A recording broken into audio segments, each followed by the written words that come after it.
Hello everyone, and welcome to Aaron Snook's presentation on Ladner's theorem.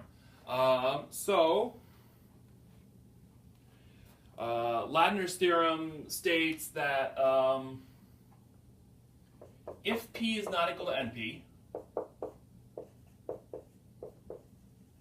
then there exists NP intermediate languages.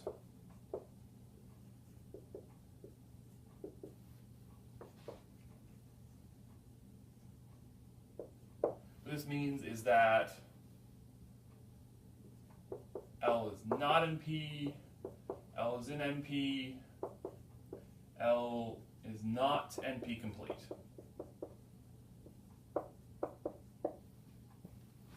This is significant because no natural language is proven to be this way. We have a few languages that are suspected to be in this category, but we have no languages that are proven to be this way, even if you make the assumption that P is not equal to NP. But Ladner's theorem will give us such a language, albeit a very contrived one. So let's just cut to the chase and introduce the language. We're going to call it PAD-SAT.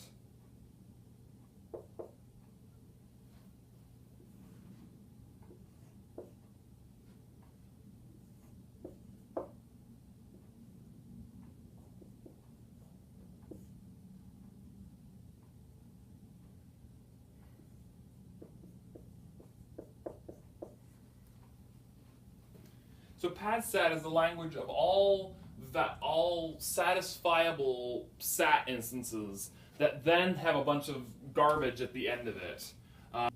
We have n to the g of n many ones, so we're blowing this up by a factor of n to the g of n minus 1.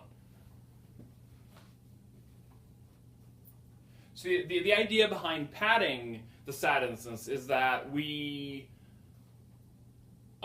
artificially give ourselves more time to solve the SAT instance. We can just, at the start of, when we're building a Turing machine for PAD-SAT, one thing we can do is just have it check to see if the padding is appropriately long, and if it is, evaluate the relatively short SAT instance at the start of it, or if the padding is insufficient, we reject.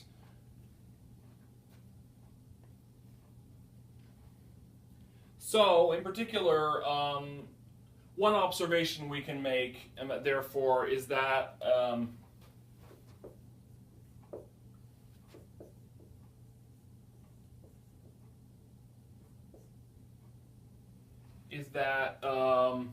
SAT is definitely not as hard as PAD-SAT, or SAT is definitely harder than PAD-SAT.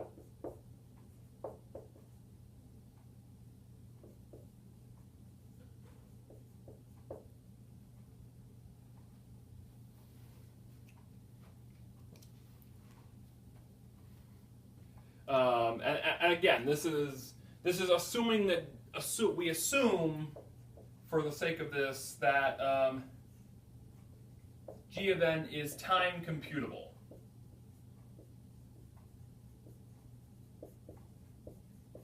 Otherwise, this might not be true.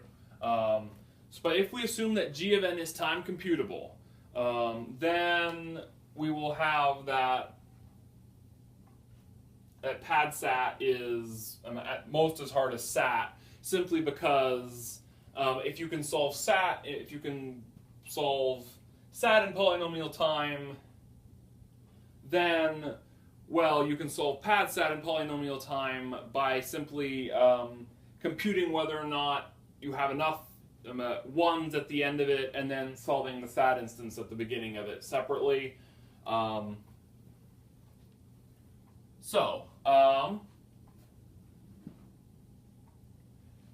Now we have a couple of observations we want to make about assuming that under certain assumptions about g of n.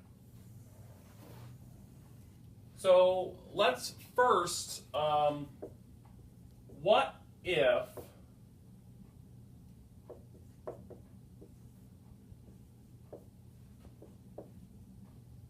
g of n is bounded by some constant for all n. So what if g of n is just, so we're adding a polynomial, or bounded above by a polynomial number of ones. Then what we're going to say is that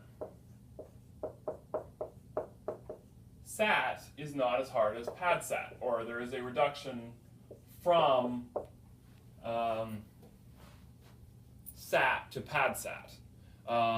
And this is to, all right, so suppose we had an algorithm for PADSAT, and this g of n, and I should parameterize this PADSAT with g of n to clarify, because after all, the choice of g does in fact matter. So I'll just add that here too.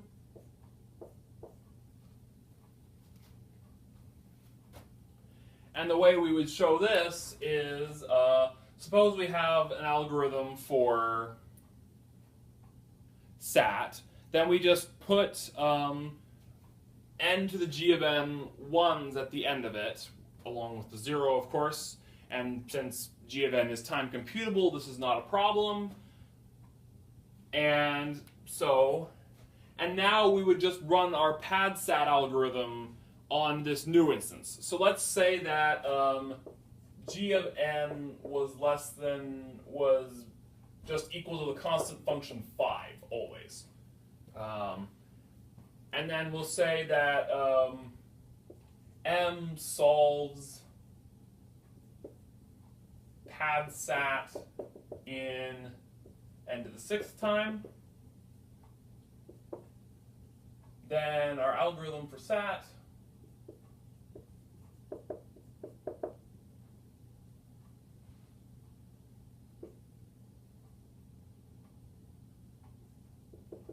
given phi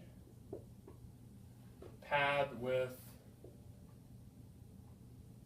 n to the 5th ones,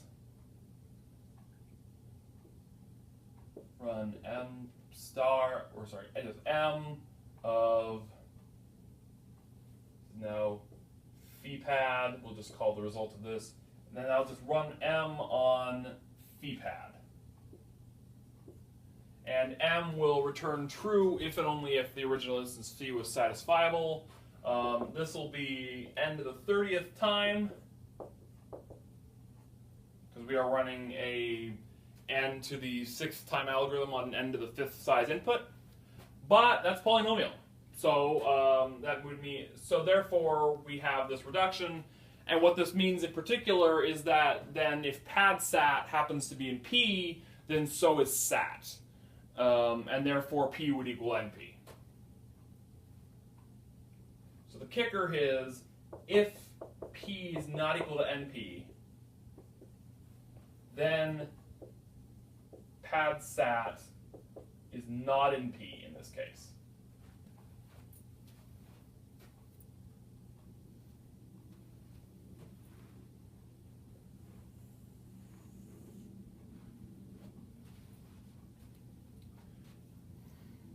All right. So now let's look at the other case where case 2, g of n is unboundedly large. So we're going to say little omega 1. G of n is in little omega 1. So what we would like to show is that if P is not equal to NP, then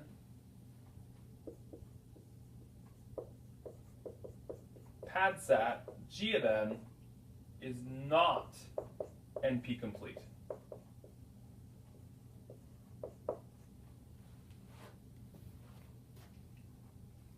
And the way we're going to do this is to show the contrapositive. So we're going to say that we're going to, given a proof that PADSAT is NP complete, i.e. a reduction from sat to it, we would then give it, using that, we'll give a polynomial time algorithm for sat.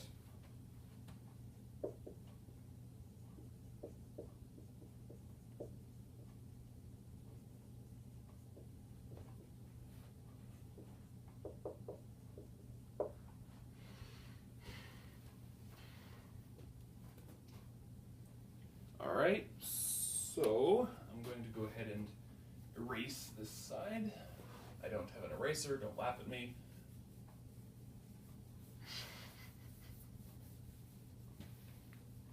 My hands will be dirty after this one. So,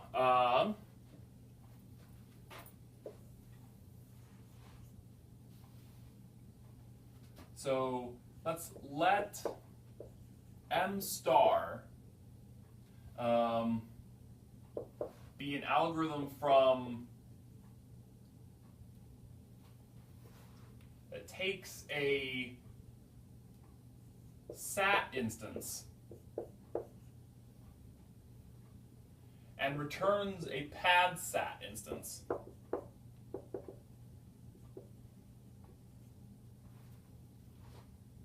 In time O of n to the k, where n is the size of the sat instance that I put into this M star machine. And such that phi satisfiable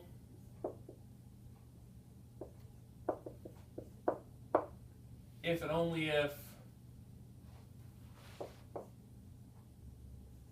M star of phi is in pad sat of G of n.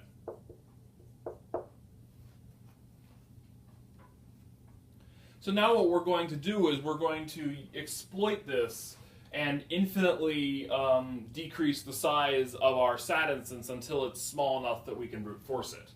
So we're going to let k be such that for all n bigger than k,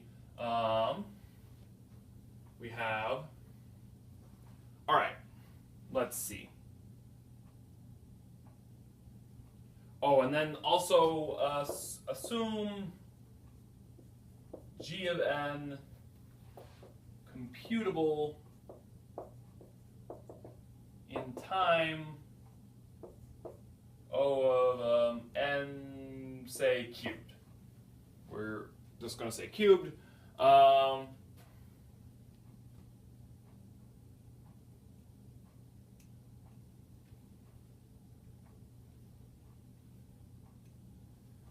Oh yeah, but anyways, back to where we were before. So for all n greater than k, n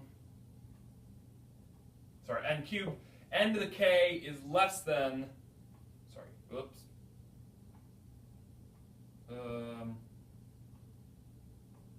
No, wait, my k's are not right. Let's let this be m. Okay, a little m. So anyway, we're going to let m be a constant such that m to the m is less than n to the g of n for all n bigger than m. This is going to exist because g of n is asymptotically growing without bounds, so at some point g of n is going to be bigger than m. Okay, so now here's our algorithm for sat.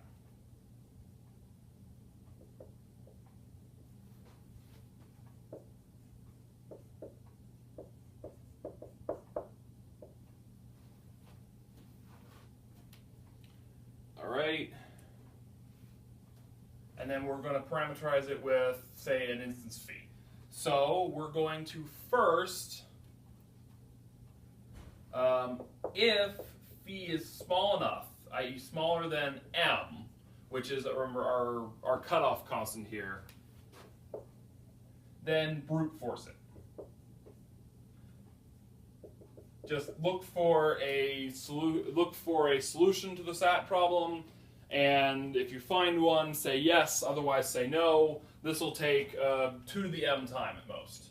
Which, saying, since m's a constant, hey, that's a constant time.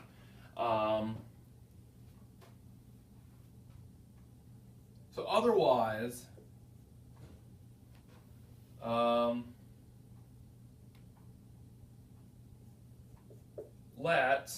we're going to run our m star on phi. We're going to let phi prime be such that phi prime is the start of m star of phi. So m star of phi is equal to phi prime 0, 1 to the, and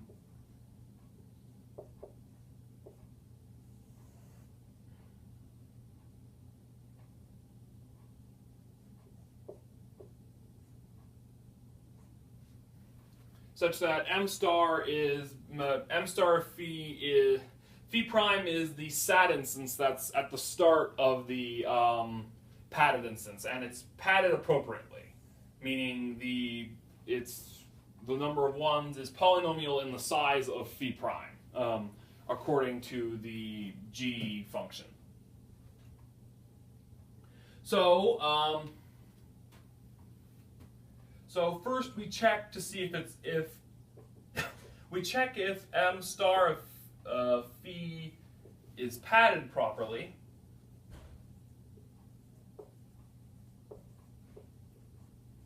And this is in n cubed time. And remember, we assume that g of n is computable in n cubed time. And frankly, it's polynomial in the size of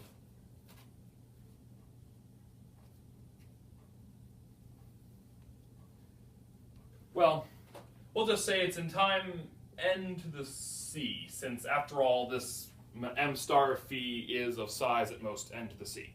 So we first check to see if m star of phi is padded properly, and then, so if not, we return no. Because remember, our m star is mapping any satisfiable SAT instance to a pad SAT instance, a valid pad SAT instance. So if m star were to map us to an improperly padded output, then we would know that the original instance we fed into m star was not satisfiable. So okay, so if not, we return no. Otherwise, if m star is in fact padded properly, then what's next? We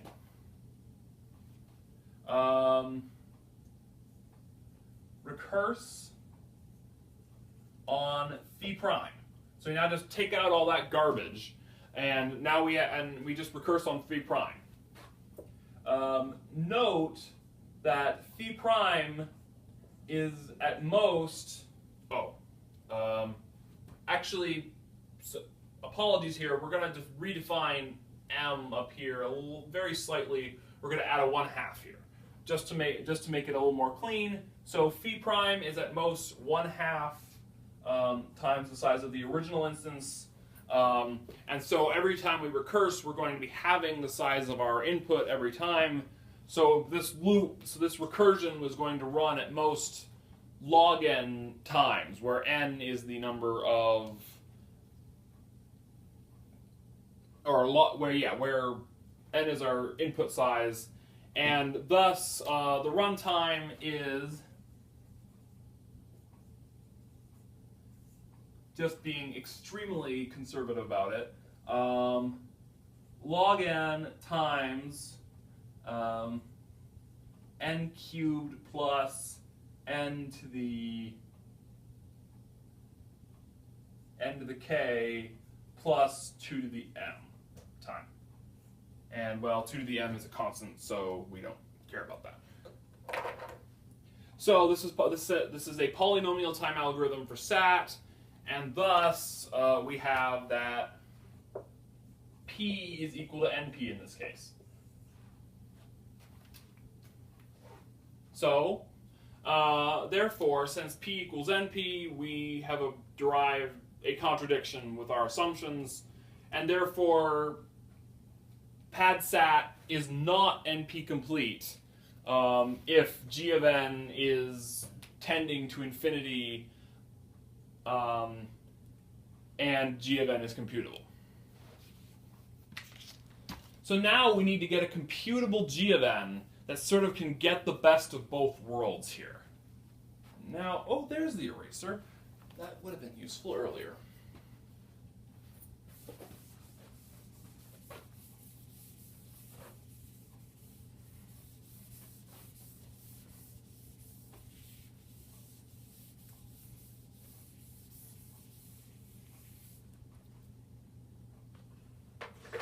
So we're going to define a rather convoluted G of n here.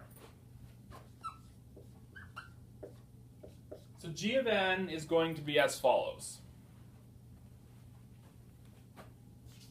It is going to be the minimum of all i's less than log n, such that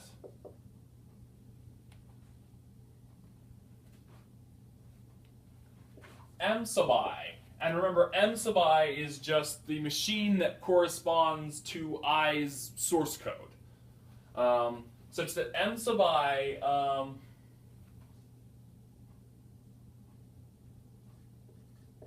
correctly solves all PADSAT G of n. And yes, you're going to notice this definition is self-referential.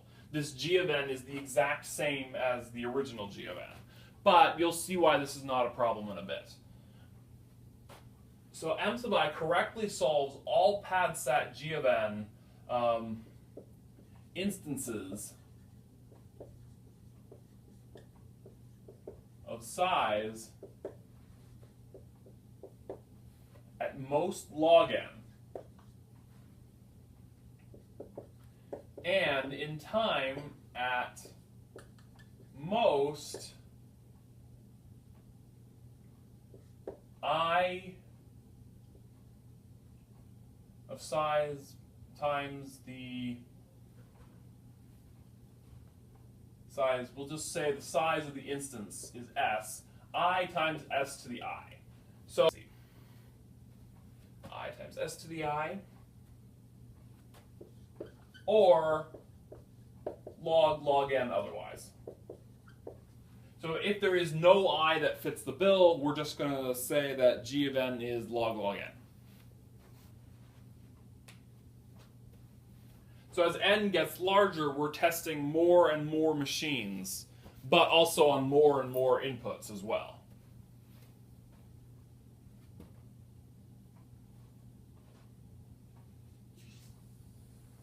So the first thing we know is that G of n is in fact computable at n cubed time. So here's our algorithm for G of n. And this is, so we're going to evaluate, okay, so for all I less than log n, we're going to have an outer loop that will enumerate over all the machines we're testing. And now, for all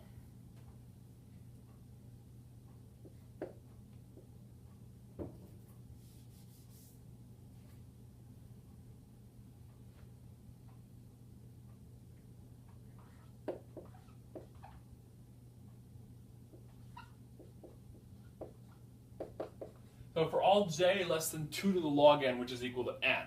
So no, remember that we have n instances whose size are at most 2 to the log n, whose n instances whose size are at most log n, because, well, if you have log n bits, there are n possible ways that there are n possible combinations of zeros and ones that you can have.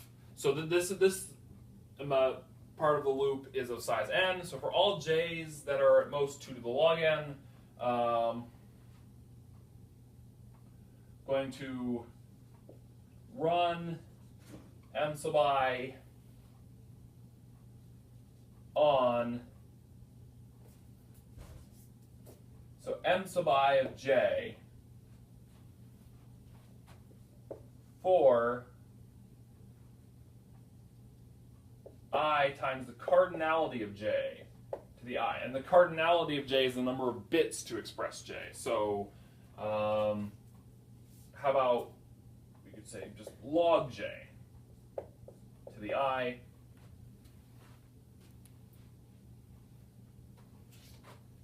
And now we would also have a step, brute force j to see if it's satisfiable. So we're going to test our potential solver by brute forcing it ourselves. So we're going to brute force j to see if it's satisfiable.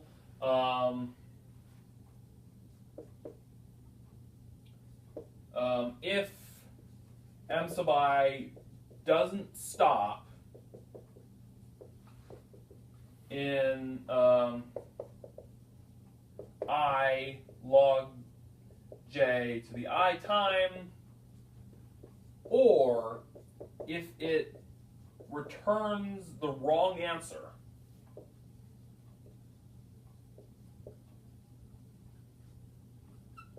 we then go out of this outer loop and jump right back to the next instance of I. So we found, in this case, we found an instance in which m sub I fails.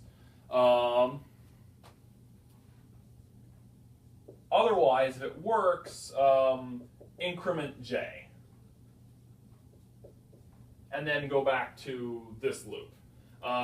If you can survive all of the j's, then we return I.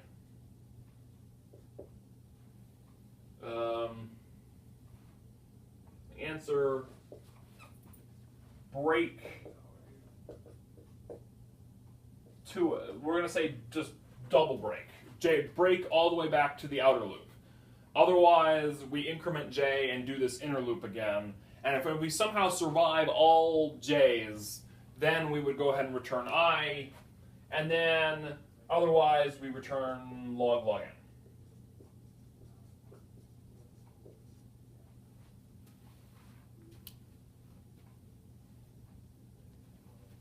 Oh, also check padding too.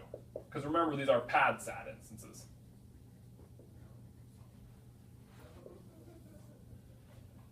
The reason why this is not self-referential is because for every computation of g of n that we're doing inside this loop, we're dealing with n's that are strictly less than the ones that is up here. Therefore, the function refers to previous values of g of n, but it does not refer to itself. Therefore, this is in fact a legal definition, and thus note that this takes time log n times n times, and then this is log n times log n to the log n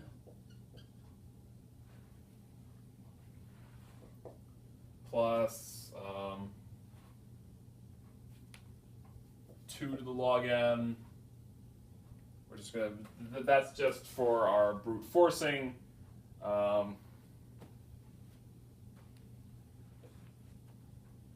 this is equal to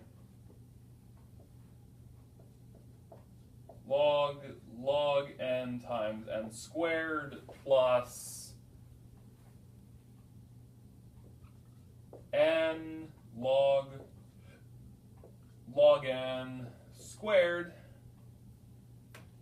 times log n to the log n.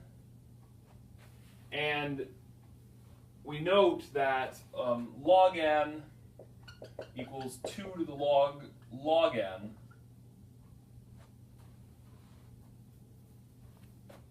And so observing that, this is equal to 2 to the log n squared. This log n to the log n squared is 2 to the log n squared. This is less than 2 to the log n because log n squared is still not as big as log n. And this is equal to n. So we can go ahead and replace this nasty log n to the log n expression with just an n. And thus we have our total time is, sorry, my geometry's bad here, n squared log n plus n squared log n, and this is O of n cubed, which is good enough for us. So yeah, we can evaluate this in n cubed time. That's really all that's important. The book skims over this, and frankly, it's just a mess. It's not hard to show. So now that we've shown that g of n is computable, we now need to go ahead and derive our desired contradictions. So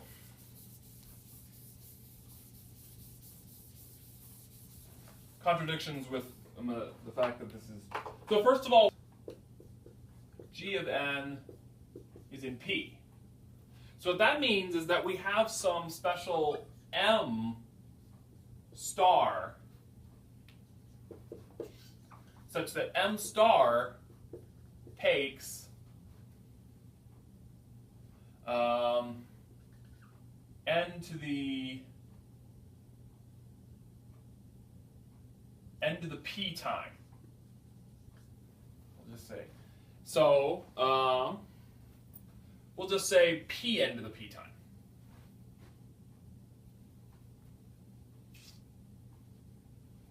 So what we want to assume is that m star, that if you were to look at m star and take its source code, how should I denote that? The source code of m star is bigger than p. And the reason I can assume this is because even if maybe I had a SAT solver that was smaller than p, even so, I could increase the size of this SAT solver by adding a bunch of comments. We're going to have some SAT solver such that if you were to take its binary encoding, you'd get an integer bigger than p. So, given this m star, what we're going to say is that once n is greater than 2 to the 2 to the p, this can be pretty astronomical, then we're going to have that machine P is now in play with respect to this g of n definition.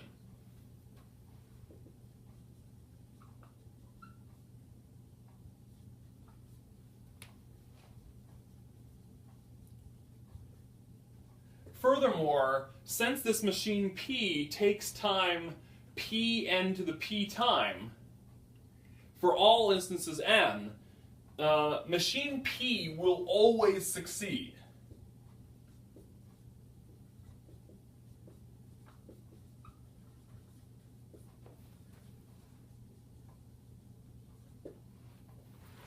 So what we have is that g of n has to be at most p for all n, because in this algorithm here, we're never going to get past machine P because it's a SAT solver. It's an efficient SAT solver, for some definition of efficient SAT solver, and we're never going to get past it. And so we're always going to have the g of n where I will be a constant. And therefore, since g of n is bounded above by p, using what I argued earlier about g of n in general, we have now that we have earlier that sat is not as hard as pad sat. There is a reduction from sat to pad sat of g of n, which means that sat, and since pad sat of g of n is in P by assumption, now sat is in P, and thus P equals NP. Which is, yeah, big whoop. We don't want to assume that. Okay, so, so obviously it's not correct, assuming that P is not equal to NP, that pad sat of g of n is in P. So now we're going to consider the case that it's not in P. I'm really hesitant to erase this definition of g of n, because I'm going to need it.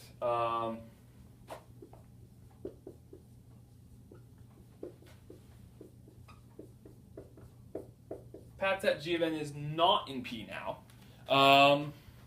So what that means now is that we're never going to have a machine that solves it. In other words, what we're saying, if pad sat is not in P, we're saying that for all m, there exists an input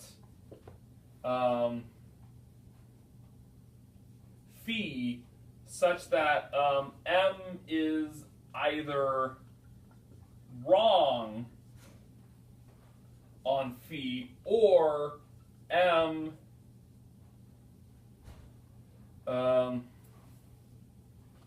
for all m and all constants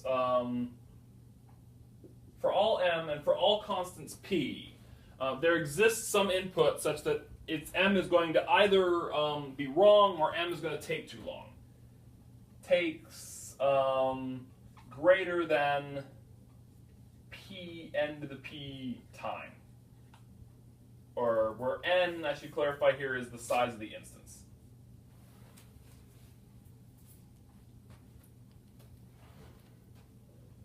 Thus, thus we have that for every machine we can ever think of, n is eventually going to get large enough such that we're going to consider an instance on which it's going to fail. And it doesn't matter what p you choose or what m you choose. If you fix any given choice, at some point you're going to see an instance that's going to thwart you. And therefore, this function now now we must have that g of n is in omega of 1. And this implies that pad sat of g of n is not NP complete, and just refer to section 2 when I talked about this general property about g of n. So pad sat is not NP complete unless P equals NP. And that completes the proof. We then have that pad sat can't be in P, and therefore it's not in P, but that implies that it's not NP complete either. And thus, pad sat of g of n is our language. Now, yeah, this is a really artificial language. I certainly understand why you'd be groaning about this not being particularly useful in practice. There are several languages which we think are also NP intermediate, such as, say, factorization, graph isomorphism, all sorts of others, but we don't generally have a framework for proving that a particular problem is NP intermediate. In fact, even just being able to come up with a language that is NP intermediate is, as you can see, quite a chore in and of itself. So, if you'd like to try your hand at those problems, you certainly can, although in the case of graph isomorphism, that kind of not a lot of work is happening in that problem for a while. So, thanks for listening.